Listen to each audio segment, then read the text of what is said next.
Good evening from New York. I'm Chris Hayes. Well, a lot has been said about Senator Lindsey Graham in the 2 days since he died suddenly, and for good reason. He has been one of the most instantly recognizable, prominent figures in American politics for decades. Garrulous, entertaining. He was what we call in the business a good talker. But I think everyone is missing the picture. Because Lindsey Graham was not exactly an architect of the MAGA era, but I think he may have been this era's single most emblematic figure in ways I think people don't appreciate. Back in the 1980s, Ronald Reagan used to use a three-legged stool as the metaphor for his era of the Republican coalition. The legs were religious conservatives, anti-communist national security conservatives, and fiscal conservatives, free market Milton Friedman types. And that's how he viewed the key components of the Reagan-era coalition. In this century, I think the three-legged stool has turned into three architects, three people whose visions defined the coalition now. Supreme Court Chief Justice John Roberts, longtime Republican leader Mitch McConnell, and, of course, the man there, Donald Trump. And together, they represent the different aspects of conservatism that have all come together to create our current political reality. Now, Lindsey Graham was not one of those architects, but his trajectory actually explains, I think, the current Republican Party better than almost anyone else, because Lindsey Graham did have a project that he was working on. Because of the rise of the Never Trump movement, a lot of people will point to Trump's 2016 victory as this huge rupture in this party, a moment of radical and irreversible disjuncture. And obviously that's true in many ways. We talked about it in the program night in, night out. But, and this is the most important point, and an insight that Graham appreciated earlier than many, there was also and has been a lot of continuity in the Republican Party. I mean, think about it this way, right? Most of the people who loved George W. Bush, who supported George W. Bush in the Iraq War, for instance, Lindsey Graham being one of them, voted for Republicans for the past quarter century, are largely still Republicans now. They love W, now they love Trump. That's basically what the modal Republican voter of a certain age is. There's a straight line of continuity to be drawn through the entirety of the 21st century history of the Republican Party. And Lindsey Graham saw that. He understood that. He saw that it was all part of a shared, continuous project conservatives have been after since the turn of the millennium, since the war on terror started. And yes, people have been playing the clips in which he talked about Donald Trump as a ridiculous joke. We're going to get annihilated and deserve to. He thought he would lose Republicans the 2016 election. But when it turned out that Trump was able to win, Graham jumped on board with the idea that this was great for the Republican Party. And again, he saw something, right? He saw it allowed the party to reach voters they never had before. And in many ways, Graham was able to continue his advocacy for war and for foreign intervention. In the Bush years, Graham was an enthusiastic backer of the war on terror and the Iraq war in particular, probably one of the most famous of the advocates. And in the Trump years, he was an enthusiastic backer of Israel's war in Gaza and then the Iran war that he has been advocating for decades. And like anyone thoroughly ideologically committed, he had his wavering moments. Famously, on the evening of January 6, 2021, he exhaustedly took to the lectern to denounce the Capitol riot to overthrow the election. Trump and I, we've had a hell of a journey. I hate it to end this way. Oh, my God, I hate it. From my point of view, he's been a consequential president. But today, first thing you'll see, all I can say is count me out. Enough is enough. Count me out. Enough is enough. I remember watching those words at the time. And that, again, in the way that Lindsey Graham understood something about the nature of the party and the coalition he was part of, that was the feeling of most Republicans that day. Though, according to Donald Trump, that sentiment was a little short-lived. Now, he had one bad moment, and that was, in the January 6th thing when he stood up. All right, now I've had it.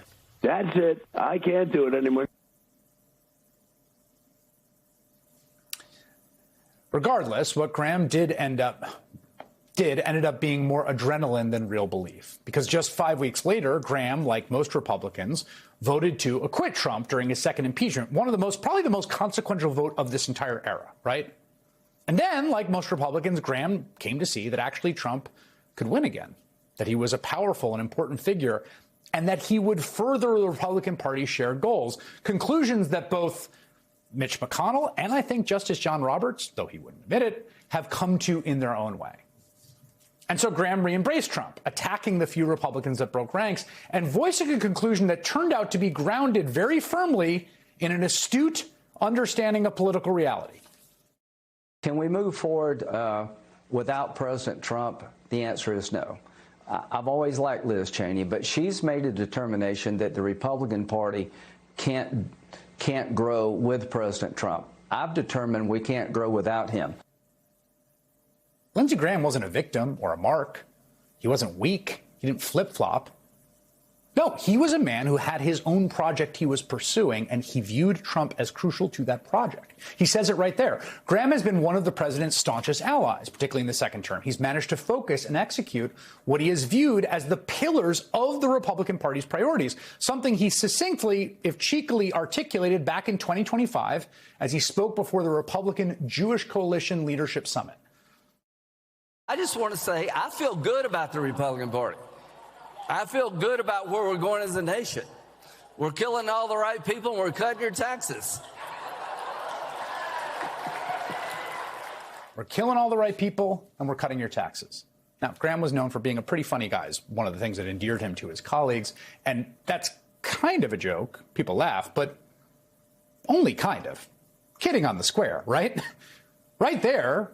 And Graham's saying it, the central continuity of the last 20 years for the Republican Party. The reason that I think Graham stayed at the center the whole time, what has kept people in the tent, the two pillars he articulated, killing all the right people and cutting your taxes. That's what the project was. In Lindsey Graham's own words, that's what he looked to his party to deliver. It's what he wanted it to deliver. He was committed to that vision. And it was able to do so through Donald Trump. Graham died just hours before he was set to go out on Meet the Press, where he would most likely continue to advocate for continuing the war against Iran that he had been advocating for 20 years. That was one of the central projects that he was engaged in. And today, Trump gave his first speech since Graham's passing, although one has to note that he didn't bother to give him a mention. What an honor. And we have that great music. We love great music. We have Roger with me, 120 Indianapolis 500s. That's not bad. He was given the Presidential Medal of Freedom by me when he won 17, and he just kept winning. Trump did recommend on social media today that Lindsey Graham's sister should serve out his term. Sure enough, South Carolina Governor Henry McMaster announced that Graham's sister, a mother of two who's never held elected office, would be appointed to temporarily take her deceased brother's seat. Now, a special primary election for that seat will be held on August 11th. But Graham's passing has also made the intense math of the Republican Senate that much harder for leader John Thune, particularly at a moment when Donald Trump's sort of at war with the Republicans in the Senate. Remember, Lindsey Graham sat as a crucial vote on the Judiciary Committee, where Trump's pick for Attorney General, his former criminal defense lawyer, Todd Blanche, is set to appear on Wednesday. That's a hearing the Senate leadership says will go ahead as planned. Meanwhile, Senator Mitch McConnell remains hospitalized. He's unable to vote. They issued a photo today showing him with his wife, and he's recovering. And there are a number of senators who are, for lack of a better word, free agents.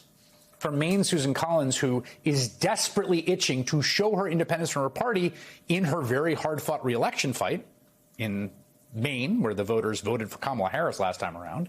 You've got Alaska's Lisa Murkowski, who recently voted with Democrats to limit Trump's ability to wage war on Iran, retiring North Carolina Senator Tom Tillis, who blocked Donald Trump's Fed chair nominee until the DOJ's investigation into outgoing chair Jerome Powell was dropped. And of course, there's now a pair of senators who lost their primaries thanks to Trump, Louisiana's Bill Cassidy and Texas's John Cornyn.